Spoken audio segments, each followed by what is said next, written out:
Исклучителна внимателност е потребна при изборот на храна во овој период.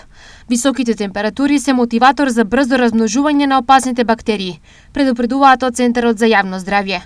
Кои се симптомите на труењето? Симптомите може да одат или со експлозивно велиме повраќање, кога би тоа било предизвикано од токсин. Во тој случај оди со силно повраќање кое што трае неколку часа, или пак да оди со проливи кои што се повеќе од 10 за 24 часа и повраќање, болки во стомакот и висока температура. Списокот на опасни хранливи продукти е долг, но првенствено треба да се внимава на следното. Храната пред се млечните производи, храната од животинско потекло е храна која што треба да биде соодветно чувана и секогаш да се внимава на рокот на употреба.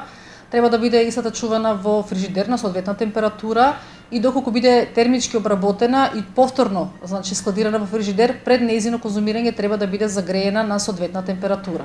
Секогаш треба да се внимава на самиот изглед на храната. Храната треба да биде без знаци на расипаност и не треба да има непријатен мирис или вкус. Секогаш таа храна треба да биде отфрлена како можно расипана храна. Која е превентивата? Превентивата би се состоела во овие месеци, топли месеци од годината, кога имаме високи температури, да не се конзумираат храна која што можеби е подложна на труење, во смисол на храна која што секогаш најмногу внимание треба да биде посветено од страна на работниците во угостителските објекти.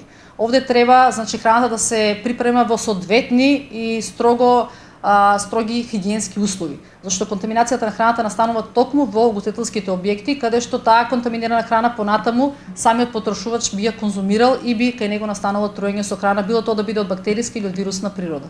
Труењето со храна е ризично, а последиците можат да бидат несогледливи, особено за лицата подложни на алергии, децата и лицата од третото животно доба.